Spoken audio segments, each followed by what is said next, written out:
Well, I don't know about you, but my year has been pretty terrible so far. Honestly, the worst year for me in a long time. And when times are tough, what is one thing that's easy for us to fall back on? That's right, nostalgia, baby. We all yearn for the soft times when we were a meek little baby, shitting in our pants, safe from the problems of the world. Well, maybe not the first part. But I have been spending my time reliving games that I loved when I was younger out of self-comfort. The biggest being getting back into Pokemon, but you don't want to hear me talk about that, so screw it, let's talk about Halo. Join me wallowing in a franchise that was big in my high school days as I rank what I am going to declare the ultimate top 10 Halo multiplayer maps. It's a task I didn't ask for, but it gives me an excuse to think about a franchise that was big at different points in my life. I will warn you now that my list is probably going to have a Halo 3 bias, but that's because it was my first Halo game that I played online. And brother, did we go at it more hardcore than your local masochist watching Eastern European torture movies. After he was done, he couldn't go back to the AMC. Just like I can't go back to those days, but at least we both have the memories.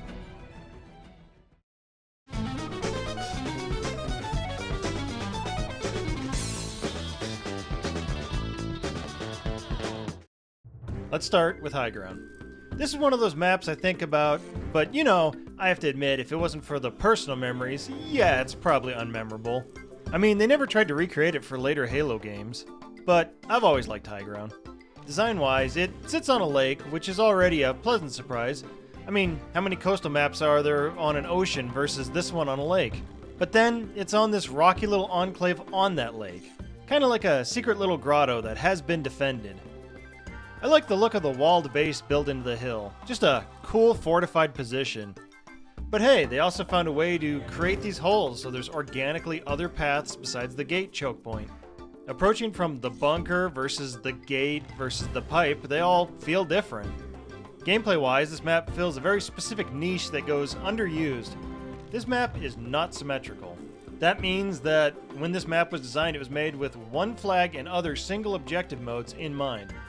I always enjoyed those game modes on a map like this, where on defense it felt like you were holding the line at Helm's Deep, and on offense it felt like you were storming the beaches of Normandy. This is also one of those few maps that still have vehicles on it, but not any of the big powerful ones. This map is probably underappreciated because I don't think it came up in the big team lists, only matches with 8 players, and of those, most people were not playing single objectives. Hell, I think I played it on mostly ranked free-for-all back in the day. So yeah, the nostalgia is what helped get this spot for me over the honorable mentions like Narrows or Powerhouse. I mean, shit. This map is where a young me first gained an ambition to even try making these shitty videos on the internet. Hand over the sniper. No way, Pussnuts. It's mine.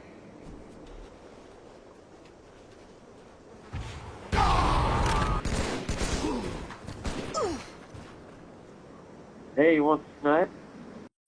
Yeah, sure, why not? And remember, noobs fight over the sniper rifle.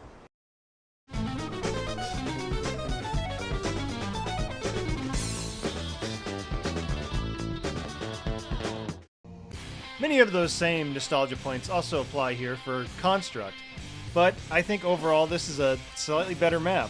And I'm not just saying that because my first online match at Halo 3 was on here. It feels like often in FPS games, there are not many vertical-focused maps, so I think it plays to this map's strength that that's the first thing I think of when verticality comes up. The map has what I would call 3 distinct levels to it: the bunker part, the floor but also roof part, and the upper part. All of them are their own areas, but you can still shoot into and be shot at from the other parts. And they are all connected with either ramps or lifts that let you move about from each area. While you might think, well, hell, that makes it an easy camping spot. You would be right, except Halo lifts kind of have a fix for this by either letting you throw grenades into them, or pushing this fusion coil into the lift, giving a spicy surprise for whoever is waiting up top.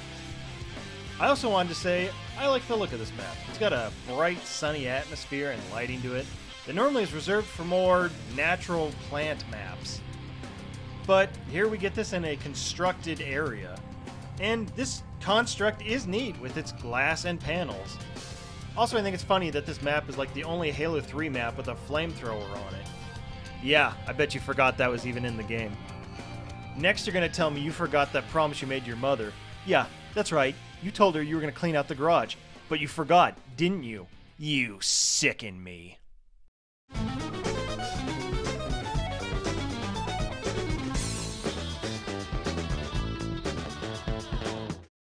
Haven, and or Mercy, depending on which friend it's talking to at the moment, is a very round map. Well, maybe more circular than round, but spherical. The spherical appeal is still there. I just dig something about how this level is mostly symmetrical, but in a rounded way. Too often, symmetrical maps are boxy squares or rectangles, but this one, it's got that round, good flow to it. I mean, it's super satisfying to run around the ring part of this level. There's also the design intelligence to add different points of cover down these halls, as well as giving the map 2 different levels. It's hard to decide which version I like better, though. I think Haven looks better because it's brighter and this end bit here is more complex. Unlike the same namesake, the Mercy version is just flat and boring. Mercy does have all this nice water, though, which goes with the whole flow theming thing that I've been mentioning for this level. Mercy also has the better looking lower middle thing to it, but you can shoot under it in Haven, which I guess makes it gameplay better? Tell you what, get into a fist fight with each other in the comments about which version is better. And in no circumstances do you dare unite with your fellow posters and gang up on me for putting a Halo 4/Halo 5 level on the list.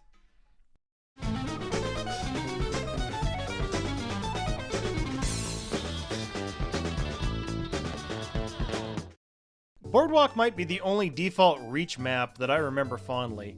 Way too many of Reach maps were just gray and or Forge versions of other maps. This one has the nice design details of feeling like a real lived-in place that's used by actual people. From little things like sightseeing spots, to water features and water fountains, to a monorail running across this mountainside, to places to sit down after you got your big old bag of Doritos and you want to shovel them in without dropping them all over the ground, to a whole conference center, to, oh, thank God, bathrooms. God damn, am I about to bust. The map also has multiple spots on multiple levels that kind of feel like different zones. You have the main terrace, the side areas, which are slightly more isolated thanks to all the stairs, and underneath you have this whole maintenance zone. Oh, hey look, the newest Marvel. There's a new Marvel out that's supposed to be nuts. We should go see that. I've always appreciated how this map has a balanced design that both gives you cover, but also makes it feel like you have line of sight in all directions. That's kind of a hard thing to pull off with that kind of even balance, and I think this is the Reach map that achieves it the best. Truly, of all the maps on this list, it's probably the one I've played the least, which I think speaks to how well I enjoyed its layout and its look.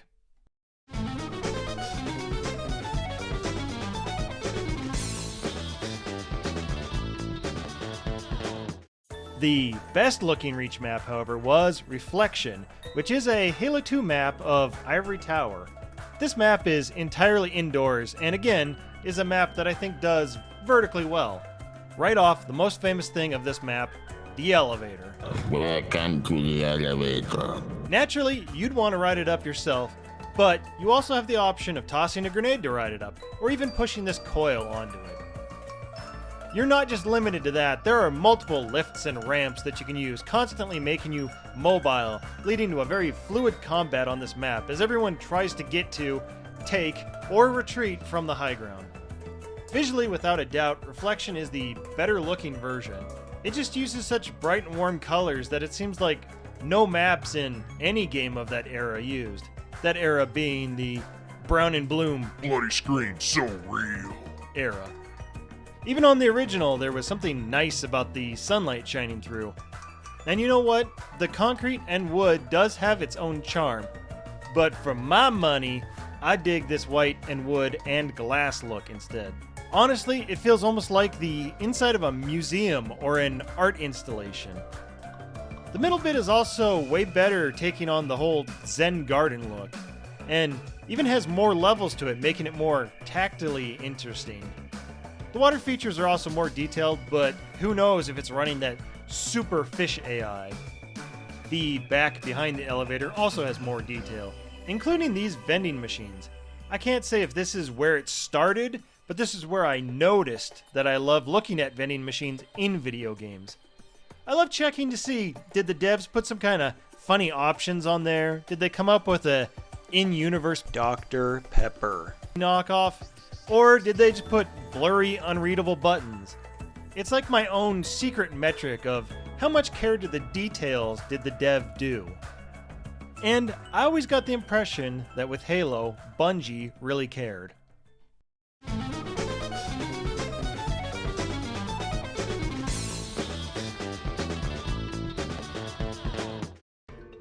Boy, talk about a throwback with Beaver Creek, or as it was called before the remarriage, Battle Creek. Honestly, probably some of my very first multiplayer matches of Halo were probably on this map. It's got the design idea of Blood Gulch, but in my mind does it better because you don't need to get in a vehicle and drive for 6 minutes to get to the other base. It's like a condensed speed version of Blood Gulch. Just two cool symmetrical little bases chilling by a tiny creek. 5 feet apart cause they're not gay. Aside from the open area, you also have rat boy tunnels to run under the bases and a teleporter if you want to get shotgunned the instant you walk through it to the other side. Design-wise, both are similar. That Halo 2 one is probably gameplay better though. Like, they could sand off the issues from the first version. Like, getting on the roof is easier, and cover and line of sight is improved. They did take out this ladder though, which is a sin against climbing Jesus. I gotta admit, even though the Halo 2 version has more graphical detail, I kinda like the blank gray walls of the Halo 1 version better. It just makes the bases, the buildings, feel more foreign and constructed onto an otherwise normal little canyon. The map comes back a third time in Reach as Battle Canyon, but I don't know much about this one. There is a lot more detail which kind of goes against the visual simplicity that I like so much about the Halo 1 version. Also, it adds these new caves at the back and to the side of the level, as well as making the bases feel huge. I guess that's to balance out sprinting being in the game, but it just kind of feels wrong. It's like when you see a band you haven't followed since high school, and they show up again on TV, and you're like, whoa, they don't look okay. Some of them are missing even. What the hell happened?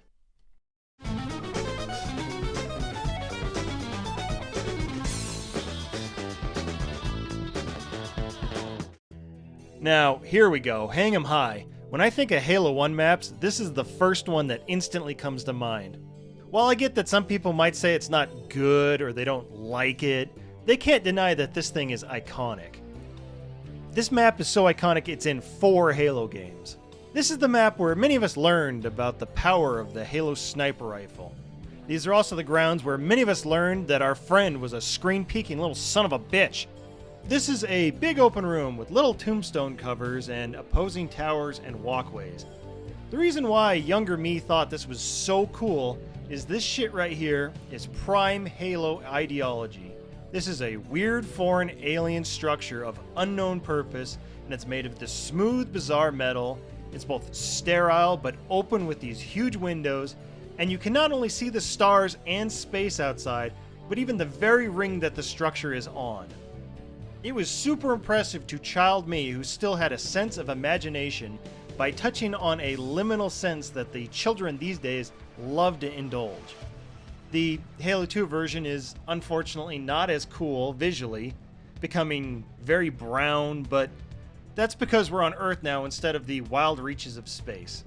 They definitely tried to fix the way too open part of the level and created more cover, like this little ditch and other new objects to add more cover. I mean, the first version had this little tunnel area, so it's not like there was nowhere to hide, but I get how it created a high ground side of the map versus the oh shit, ow fuck, I'm getting shot side. The tunnel is still here in the Halo 2 version, and it sports these nice breakable glass, as well as these sweet but not button detailed vending machines. Oh, they're also wider tunnels now with more entrances. The Reach version tries to combine the 1 and 2 versions, so we get more of 2's layout with more of 1's visual identity, and it sort of works. The Reach version is arguably the one that feels the best to play on, but I don't know if that's because sprint and jetpacks fix some of the issues of moving around the map and getting shot. All the iconic spots of the earlier versions are back, except no glass and no vending machines.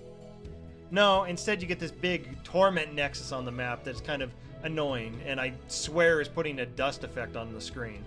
I also swear there was a version of this map in Halo 5 in the classic playlist, but I can't seem to find it. Instead, I just see these user recreations, which work to, well, varied effects.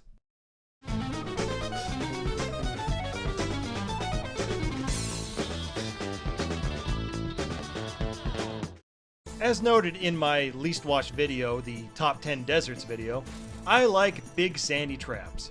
So naturally, I would fall for Sand Trap. I always thought this level was so cool because in objective games, and even sometimes Slayer, you had so many avenues of approach. You could all pile into a warthog and drive around the side, risking being in the open, but encountering less enemies. You could try driving down this little bit here and risk getting shot from above. You could try going over the top and risk flopping the landing. You could do all of those, but this time in a solo vehicle. You could even ditch the vehicle and walk the mini paths. Some on top giving you the vision but making you exposed, or you could even take the safety of moving inside the tunnels. Or, hell, what we all do, a combination of all of them. This map is another one of the maps with great flow that lets you change where you're headed in an instant. Hop in a vehicle you find, take a lift, drop down to cover. It's all viable, and unlike some maps, you never really end up with people gravitating to one spot constantly. It feels like everyone is just kind of trying to move to what is the most advantageous position to be in at the moment, in the instant.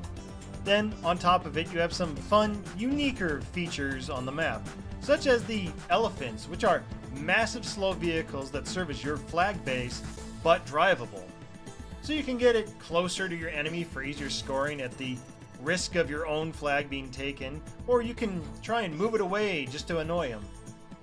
And you got the fact that the out of bounds isn't a hard wall, so you can skirt around the edges a bit, testing will the enemy chase you out there and risk getting killed trying to kill you? Or, you can fly too close to the sun and blow yourself up too. Seems like a lot of great map design ideas all just kind of came together naturally to make a map that I was always eager to play on.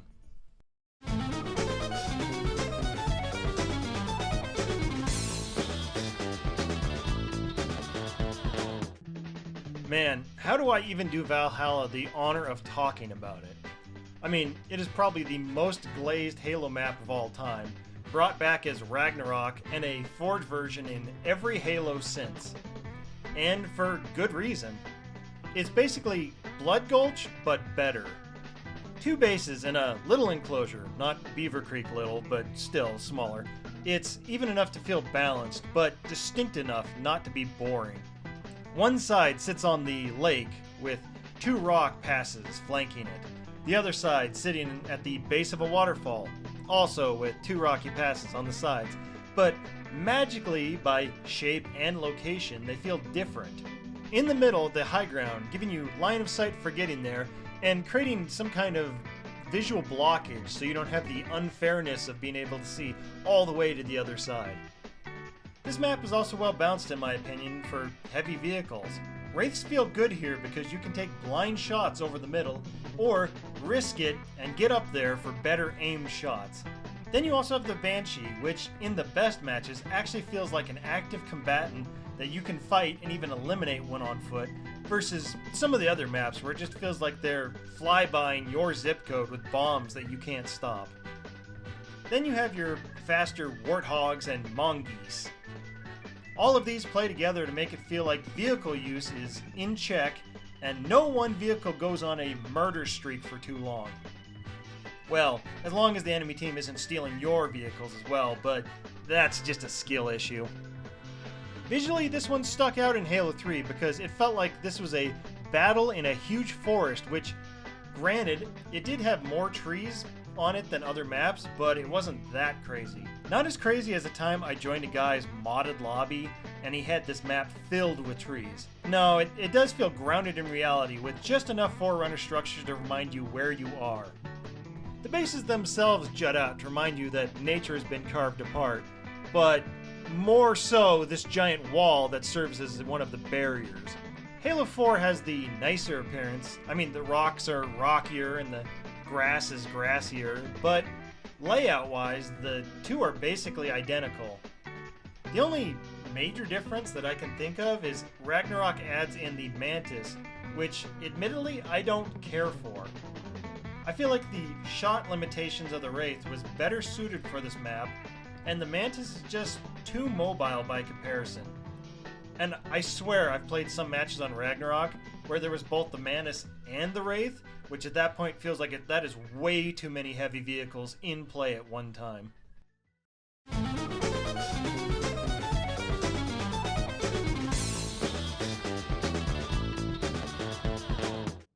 Here it is, number 1, my pick for Ultimate Halo map. That's right, it's Zanzibar, and its brother, Last Resort. When I think of Halo maps, this is the first map I think of. When I go to look for Halo maps in other games, this is the one I always look for, and most times I will find it because this is a cool map. This is the original Storming the Fort map that old stinky high ground back at number 10 wishes it could be. Aside from Blood Gulch's 2 forts, I can't think of anything as iconic as Zanzibar's spinning wheel. So many different set pieces all come together here, almost forming its own history that you could infer. We start with the beach, which is a beautiful setting, sure to attract anyone. In Halo 3 it's more natural, while in Halo 2 it's got this constructed wall.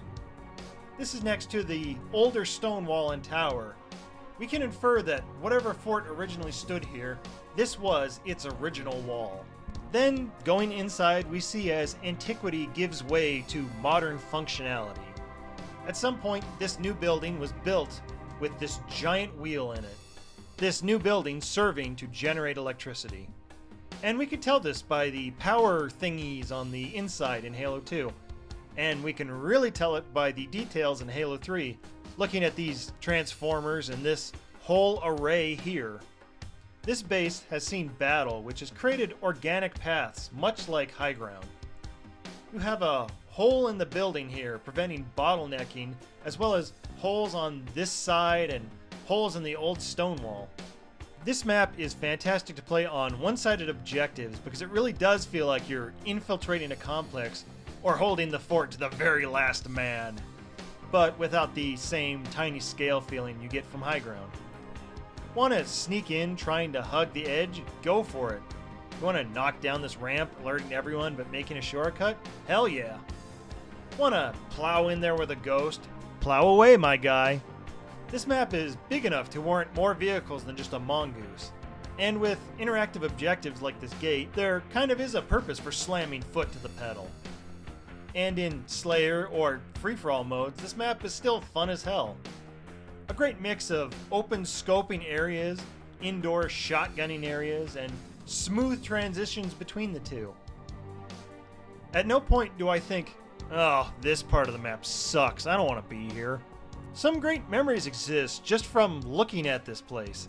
I remember this was the map that a fair amount of Forge maps would attempt to use because it was so appealing of a base to start with, and all of us pubescent Mountain Dew drinkers thought, Hell yeah, I bet I could make a cool game on this. we all dreamed of having the next Griff Ball. But alas, most of us are just left with the empty cans and the memories. Though, that one time I sniped 2 dudes with 1 bullet here, so it was a pretty sick memory. With its superb mix of visual design excellence and its intelligent gameplay map balance, I dare you to pick another map besides Last Resort as number 1. But again, I got a Halo 3 boner, so I don't know. Maybe if you weren't born for 3 and your boner is like for Halo 5, let me know loudly which map instead you thought I should have put at number 1. You know, thinking about it, I have to get sentimental here for a moment, which I gotta admit, becoming sentimental after talking about boners is probably not the best idea, but whatever. Something hit me as I was watching the footage that you are looking at right now. This game originally happened on May 31st of 2008. Thanks to the magic of the Halo theater mode, I am able to watch and relive a game that happened over 17 years ago. And it really, I don't know, just kind of hit me. The fact that we are all at risk of and can lose our possessions and belongings. We are at risk of and can lose our health. We are all at risk of and can lose our relationships. We're all at risk of and have lost access to servers and other online services as they get shut down over time. I mean, heck, you can't play regular Halo 3 online anymore. Only through the Master Chief Collection. Truly, honestly, all we really do get to keep with us for most of our lives is the memories. It made me realize that sometimes you just kind of gotta appreciate the people that are there in your life at the moment, because one day they'll be gone and all you'll have left is the memories, and then another day after that you won't even have that anymore. So I guess just try to take care of yourself and those in your life that are important to you.